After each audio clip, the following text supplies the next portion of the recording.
Benvenuti a Slow Tour, un viaggio lento per l'Italia minore. Non dire minore! Lo so che non devo dire minore. Minore nel senso lontano dai classici percorsi turistici. Vuoi dire che insomma alla fine non importa andare chissà dove per vedere delle cose belle, interessanti, no? Non importa andare in Patagonia, in Australia, anche sotto casa ci sono delle cose meravigliose che basta vederle, basta capirle, basta saperle apprezzare e allora il viaggio sotto casa diventa interessantissimo. Per esempio la foresta amazzonica con tutte le sue avventure e le sue possibilità, beh, per me era quando ero piccola andare in Reno a caccia di girini. E stavolta che girino hai fatto? Che simpatico, ho fatto un giro sotto casa a Vignola, nella terra fertile di Vignola. A Vignola, provincia di Modena. Più sotto casa di così?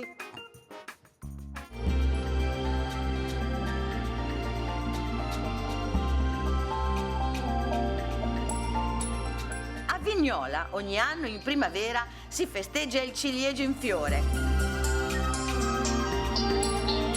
Qui la terra è davvero fertile. Già, appunto, strada dei vini e dei sapori. Le specialità culinarie sono tante e di ottima qualità. Siete già andati a mangiare? Qui si casca bene dappertutto. Provate. Questo è un lambrusco di Chiarli. Ma perché questa terra è così ricca e la sua natura così rigogliosa? Cosa mi dici del microclima di Vignola? Perché siamo qui in piazza Vignola, praticamente c'è una palma, vabbè, è di San Pietro, non è una delle palme proprio tropicali, però... No, hai detto bene, a Vignola esiste da sempre, dovuto alla vicinanza del fiume e dalle correnti probabilmente che si incuneano qua nella zona, un microclima favorevole. Non per niente vediamo le palme, ma sono sempre venute qualsiasi tipo di frutta e soprattutto anche ortaggi, perché una volta era famosa Vignola per un cavolo famosissimo. Il cavolo prima delle ciliegie, il cavolo di Vignola. E prima del cavolo cosa c'erano? Le mele? C'erano le mele. E prima? E prima ancora c'era il bacco da seta. Dai, il bacco da seta. C'è la seta che poi veniva lavorata a Bologna. Certo, c'erano i gelsi, c'erano enormi piantagioni di alberi di gelso. Ma dai, quindi il bacco da seta, quindi la via della seta finiva o iniziava qui praticamente? Si può dire così, certamente. Incredibile, incredibile. E le palme quindi sono a testimonianza del fatto che qui c'è un microclima. Palme e anche banani. Ma dai, non ci posso credere. La prossima coltivazione di Vignola sarà la banana. La banana di Vignola. Siamo i primi a lanciare questa idea. Stupendo. Ma la famosa ciliegia di Vignola è il frutto di una scelta oculata di un gruppo di tecnici e amministratori lungimiranti che alla fine degli anni '80 andarono a prendere questa varietà fino in Canada. È una caratteristica che hanno queste varietà nuove canadesi è quella di avere i frutti a grappolo, a grossi grappoli molto vicini e sono molto produttive, hanno una taglia molto più bassa delle nostre. Quindi sono più facili Brava, non hai esatto. le persone che devono salire tanto in alto. Che qui ai tempi ogni stagione almeno c'erano 2 o 3 morti, perché cadere da 10-15 metri tu capisci bene che ci si fa male. Adesso invece le nuove varietà permettono una raccolta praticamente da terra. Come siamo messi? Funziona ancora il ciliegio o la gente vuole andare a inurbarsi in città, ancora si vogliono fare? Diciamo che la crisi ha colpito anche noi, la crisi in generale che c'è stata nell'agricoltura, la fuga dalle campagne. Da noi sono calati molto le aziende agricole e anche gli agricoltori, però c'è un ritorno perché hanno capito che la cultura del ciliegio dà ancora redditività e è una cultura che può dare ancora qualcosa. Infatti noi stiamo cercando anche di mantenere le nostre vecchie varietà e di non fare sì che ci sia l'appiattimento, come si dice, su queste nuove varietà che sono tanto belle, tanto grosse, tanto colorate, però non hanno la qualità organolettica che hanno le nostre vecchie varietà. E cioè una biodiversità anche locale, Esattamente. insomma, no? Questo ha evitato al territorio l'eccessiva industrializzazione da ceramica che si è sviluppata qui vicino. E per questo, ancora oggi, possiamo festeggiare un territorio abbastanza integro e speriamo che lo rimanga a lungo. Questo è il carro numero 2, adesso abbiamo il numero 3. E sono fatti da associazioni, scuole di Vignola. Allora adesso venite con me perché abbiamo una sorpresa. Andiamo. Let's go.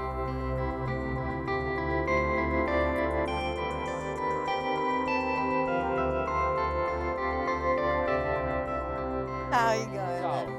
Allora, sono esperti di mongolfiere, le fanno viaggiare in tutto il mondo, si può andare ovunque con la mongolfiera, soprattutto sulle Alpi, no? Voi fate anche noi questa. vogliamo sulle Alpi. Di dove siete? Di Aosta. Di Aosta, e sono venuti per fare salire la mongolfiera oggi qui a Vignola e vedere Vignola dall'alto.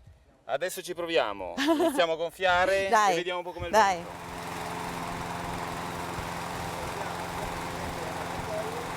Come fai poi a tornare giù, scusa? No, mi seguirà il mio equipaggio da terra collegato via radio. E ti viene a E prendere mi viene a dove vai? prendere, sì. Poi troverò io al momento un campo. Beh, quello sarà bellissimo, allora ti seguiamo. Sì, cioè, sì. quello sono sicura, te lo giuro, ti seguo. Sì. Sta andando. Siete pronti? Sì. A posto? Cioè non Tutto a succede posto, niente? paracadute, Tu dov'è? sei... No, mamma mia, oddio.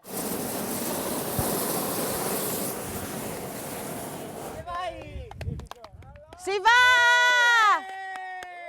E quindi da qui, da sotto, possiamo salutare e vedere quello che stanno vedendo.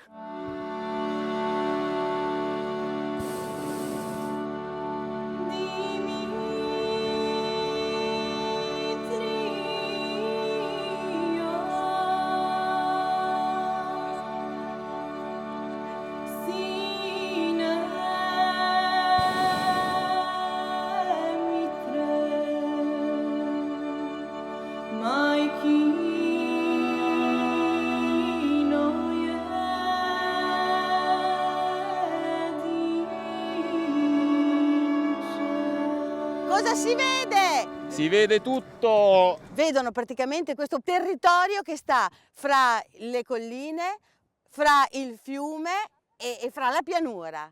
Un posto meraviglioso, tutto dedicato alla Dea Madre, dove è stata trovata la più antica Dea Madre, che è stata trovata in Italia e in Europa, 25.000 anni. Da 25.000 anni l'uomo stava qui e adorava una Dea. Si chiamava la Dea di Savignano, la grande Dea.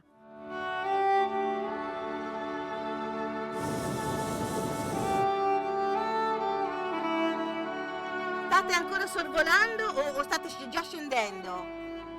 Adesso abbiamo ancora degli alberi da frutto sotto, quindi aspetto di avere almeno un campo non coltivato. È tutto un albero da frutto, come facciamo? Dove li facciamo scendere? Sta atterrando, sta atterrando. Ci sono i fiori! Incredibile! Sono atterrati! Giuro, non ci credevo, un'avventura così non l'avevo mai fatta.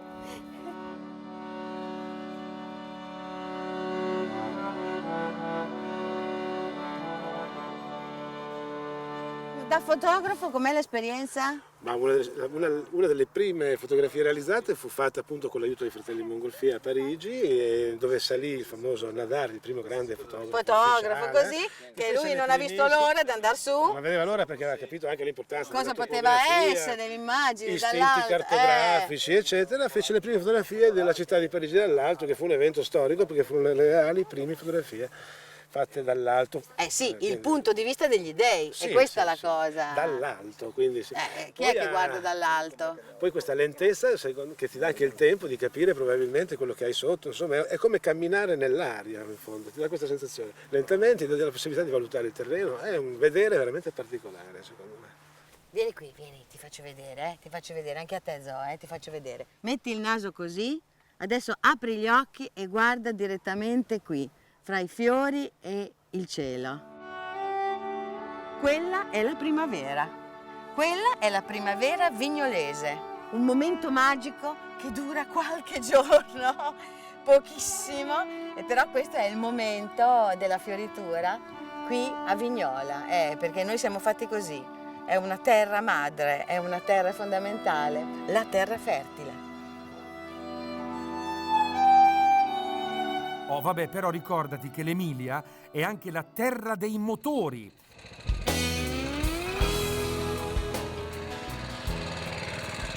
La Motor Valley corre in pianura, taglia la via Emilia e arriva nelle campagne modenesi, nell'azienda agricola Ombre.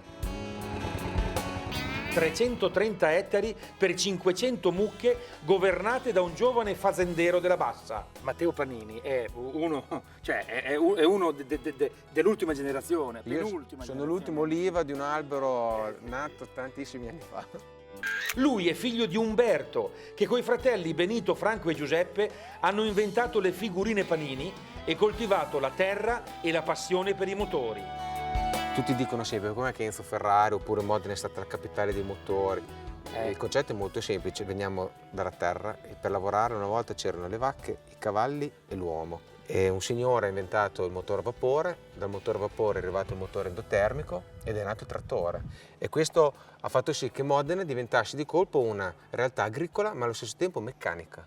Quindi è nata la figura del metalmezzadro. Enzo Ferrari disse: io ho bisogno del metalmezzadro, che è l'uomo che lavora col braccio ma anche la testa di lavorare con la meccanica. Quindi la raccolta moto-automobilistica dei Panini comincia dai trattori. E questo è un Questo super è Landini. Landini. Sì, questo qua era il massimo. 1934. Sì, ed è ancora perfettamente funzionale. Perché il mito del motore parte da qui. Poi il trattore, fai conto che era come se fosse una zocca di legno, l'abbiamo tagliata finché abbiamo iniziato a fare le macchine più belle del mondo. Macchine d'epoca che rappresentano i pezzi forti della collezione di Umberto e Matteo Panini. Non ho parole, davvero non ho parole. Abbiamo 3 filoni, tra virgolette. Uno che è rappresentato da questa collezione di Maserati, che forse oggi è considerata una delle più importanti che c'è nel mondo. Poi dopo abbiamo un filone di vetture che sono quelle che ha raccolto Umberto quando la gente lasciava le macchine. Poi dopo abbiamo circa un centinaio di moto, perché una volta si iniziava proprio dalla motocicletta. Lungo le scale per salire al secondo piano del Museo Panini c'è una gigantografia. 1926, dentro la macchina c'è Alfieri, Maserati, ed è la prima Maserati che viene fatta dalla Maserati. Guarda le facce. Guarda le facce, poi insomma sono tutti così orgogliosi, vedi, questo è l'orgoglio meccanico. Sì. Questi signori quando ne avevano una lira che hanno sfidato persone come Bugatti, come l'Auto Union, sono andati contro dei personaggi come l'Alfa Romeo. Dietro l'Alfa Romeo c'era il Duce, ricordiamocelo. Dietro alla Mercedes c'era Hitler, quindi questi qua da Bologna sono andati a sfidare dei colossi dell'automobilismo. Guarda la bicicletta dei bersaglieri. Questa è una mountain bike moderna perché innanzitutto ha l'ammortizzatore di dietro. Mi piace pensare che chi l'ha fatta ha detto questa deve essere una cosa che non si deve mai rompere. Poi si richiudeva. Ma dai! Sì. Beh, questo Quindi, è geniale. Quindi insomma una volta c'era proprio una praticità nel pensare alle cose. Al secondo piano ci sono le moto. Il Guzzino. No, ma il Guzzino, scusa, cioè mio nonno mi metteva sopra a questo qui a cavalcione. Sì, vabbè. E io lì ho capito cos'è il mano al sedere. C'è il Formichino, che anche questo qua Di che anno è questo? Questi siamo sempre negli anni 55-56. Questa è una Ducati. Ma dai, ma sì. mi sembrava un... Questo qua è il Cruiser, è rarissimo questo oggetto, oltretutto è stato disegnato da Ghia. Non poteva mancare un galletto. Comunque così era la moto dei preti. Davvero? Perché potevano mettersi con la tunica sopra che nessuno li vedeva sotto. Questa è la lambretta. Sì, questa è la lambretta e la Vespa. Mio papà mi metteva dritto in piedi lì davanti. Sì. E Questo è il cos'è moton. questo? Il delfino è questo qua. Delfino Motom? Sì, l'aquilotto. L'aquilotto lo usava mia madre che faceva la maestra per andare a scuola. Cadeva sempre. Sempre nel rapporto tra motori, terra, eccetera, c'è l'azienda agricola. Sì, c'è l'azienda agricola che è, diciamo, la parte dinamica di questa passione. Con le 500 mucche che tutti i giorni fanno 12 forme di parmigiano reggiano biologico. Le moto, i motori e le forme di parmigiano hanno una cosa in comune, si capiscono dal rumore, Anche. è vero? Sì, un suono molto secco. E c'è sempre di mezzo la meccanica. Perché ogni martello può avere un peso diverso, allora a seconda del peso di dove tu lo metti, può darti delle sensazioni diverse e delle vibrazioni diverse. Dopo ci si chiede perché questa è la terra della meccanica dei motori. Vengono modificati anche i martelli. Anche i martelli?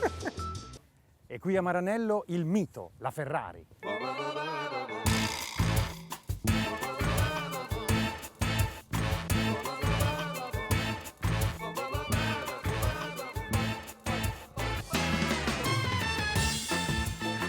Questa è la riproduzione fedele della macchina con cui vinse per la prima volta il Ferrari Schumacher.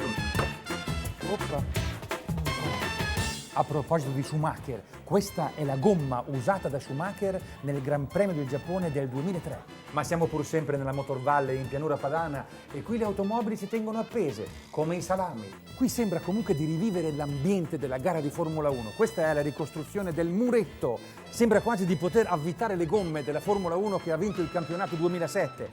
C'è comunque anche la parte storica. Questa è la 125S 1947, la prima Ferrari uscita dalla fabbrica e questa è l'ultima Ferrari con il motore anteriore. Eppure questo non è un museo. Perché Enzo Ferrari guardava solo al futuro e non al passato. Non ha tenuto nessuna delle auto che ha fatto. I modelli storici qui sono di collezionisti privati che li prestano a questo santuario Ferrari. Qui appassionati da tutto il mondo vengono ad ammirare esemplari unici. Questa è nera, ma è un Ferrari testa rossa del 57, rarissima, è una meraviglia.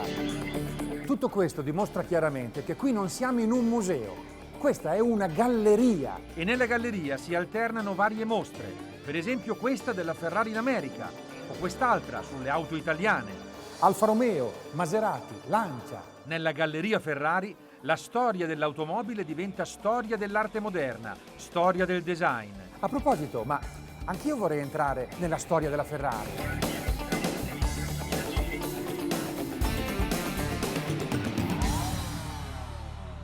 Sono a Castelvetro, un altro dei paesi che fanno parte dell'Unione dei Castelli, di questa zona che è una zona fertile, una zona di grande cultura e coltura.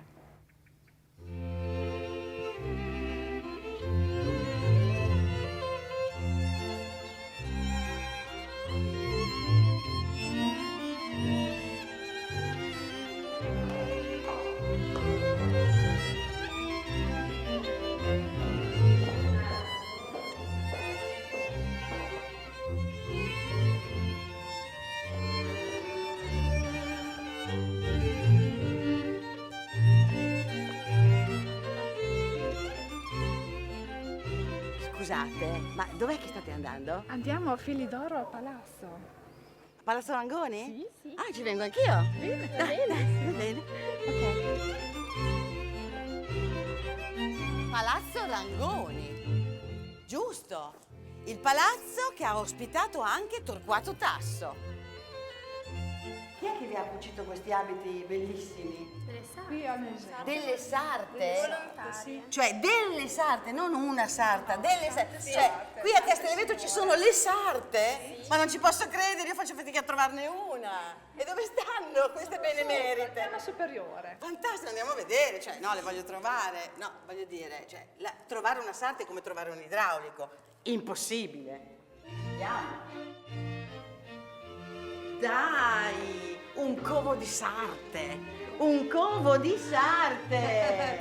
Che piacere! Come è venuta l'idea di fare questa cosa? Facendo la rievocazione di Torquato Tasso che è arrivato a Castelvetro. E noi abbiamo fatto la rievocazione con tutte le dame, le feste che faceva lui. Da quanto tempo va avanti? Da 18 anni. Poi com'è successo che avete fatto tutti questi costumi? È iniziato un po' per gioco.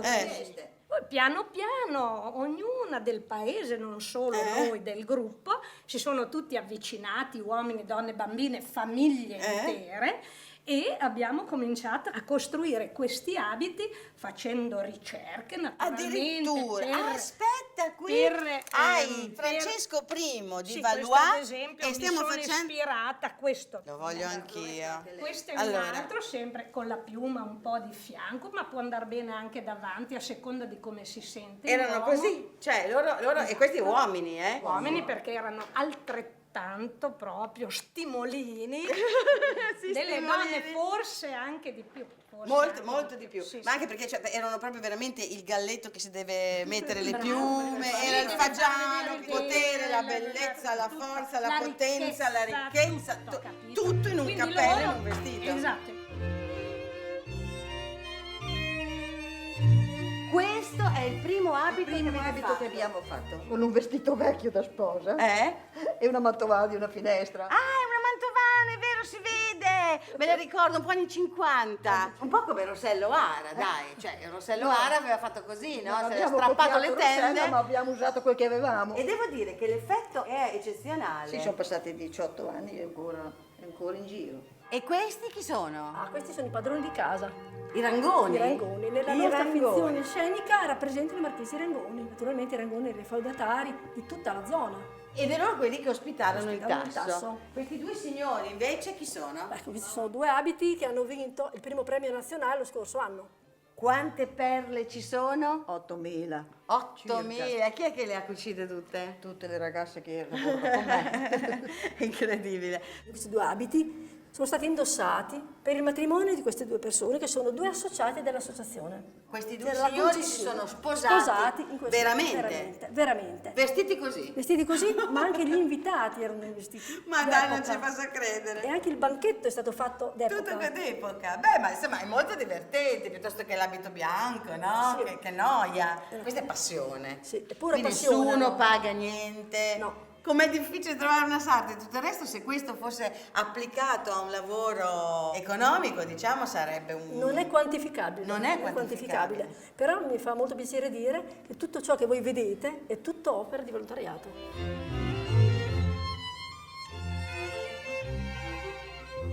Ah, datemi del lei, Adesso del voi, anzi. Grazie, l'organizzazione è un onore. Ho scoperto poi che lei ha fatto la sarta per tutta la vita e poi dice a tempo perso? A tempo perso abbiamo fatto questi vestiti qui. Passione, ci va qualche abito. Senza passione non si farebbe niente. In questo modo siete andati un po' in giro per il mondo, anche a New York, dov'è che avete sposato? Los Angeles, Praga, Amboise. È un vero e proprio spettacolo.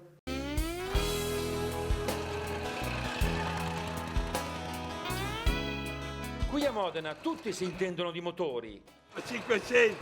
Sì. Complimenti. Ah, devi fare Aveva complimenti già a la lei. forcella telescopica. Sì. Però c'era il modello anche stampato, no? Ed è la differenza tra questo che è l'Astore e il Falcone, che ce l'ha invece a pantografo. Esatto. A Modena la Motor Valley corrisponde alla Via Emilia e il Museo Stanguellini, un santuario storico dell'automobile, si trova proprio in centro a Modena. Stanguellini? Sì, piacere. Molto piacere. mio. Qui sono arrivato... No, è una bella cosa. È una bella cosa perché qua siamo nella terra dei motori, tortellini, motori e belle ragazze. Quindi... A parte le belle ragazze, e di questa bella nonna cosa dice? Fantastica. Io so che lei però è appassionato di automobili, più che di moto. Non appassionato, drogato d'automobili. Ah, scusi, non volevo usare questa parola perché sa, non siamo ancora così in confidenza. Francesco è figlio di Vittorio Stanguellini, il pioniere della Motor Valley. Che mio padre è stato il primo, il più piccolo perché ha sempre fatto vetture di piccola cilindrata, però è stato il primo.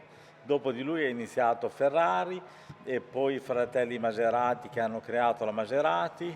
E la tradizione Stanguellini continua. Francesco e Simone, padre e figlio. E Simone in realtà è la quarta generazione, perché il numero 1 è stato suo bisnonno Francesco. Questa è la prima automobile immatricolata a Modena, che era di suo nonno, che si chiamava Francesco come me. Questa è vera. Ma dai! Sì, sì, questa è vera. Meravigliosa. In casa Stanguellini anche i giocattoli sono fatti in casa. Questo è un regalo di mio padre a me quando ero piccolo. Questa Maserati Bonsai è stato il suo biberon. Io ho sempre respirato profumo d'olio di ricino, di benzina, sono cresciuto in mezzo alle automobili, quindi è un legame veramente nel sangue, ecco. Perché suo padre, Vittorio, ha progettato ed elaborato nel 60 questo modello Junior, la macchina di Lorenzo Bandini e Manuel Fangio. Ma suo padre era ingegnere? No, era diciamo autodidatta. All'epoca di ingegneri non c'era nessuno. Lo stesso Ferrari, che era un genio, ma è stato nominato ingegnere honoris causa negli ultimi anni di vita, però era proprio un fattore che veniva dal cuore. Senta, e non c'è neanche un ingegnere qua in giro? No. Quindi... No. Qua c'è solo della gran passione. La passione di Arturo, capomeccanico alla Stanguellini da una vita che lucida tutto. È inutile che lucidi di più, qui siamo arrivati al massimo. Io non ne posso fare almeno, perché questo è molto più che la mia famiglia. La passione di Valentino, che prepara i motori. Quindi adesso dovremmo tirare fuori un centinaio di cavalli o 120, insomma, senza esagerare. La passione di Giorgio che rifà i pezzi. Lei lavora quindi al tornio ancora? Sì, tornio, presa, tutti quegli attrezzi lì. Sono gli artisti. È gente che ha i motori nel sangue, che hanno sempre lavorato qua e continuano guai a togliergli questa soddisfazione, vivono per queste cose. I grandi dell'automobilismo degli anni eroici stavano tutti da queste parti. Per esempio mio padre e Ferrari alla sera dopo cena andavano fuori a fare 4 passi insieme, si scambiavano pareri, consigli. Erano un gruppo. Ritrovavano in qualche trattoria davanti a una buona bottiglia di Lambrusco 2 fette di salame, di buon prosciutto, così, e lì le idee scaturivano in continuazione. A me colpisce l'estetica. Anche come oggetti sono meravigliosi dal punto di vista del design. E la bellezza è legata alla linea aerodinamica. Se lei guarda di profilo quella vettura lì, sembra una goccia d'acqua, il profilo di un'ala d'aeroplano.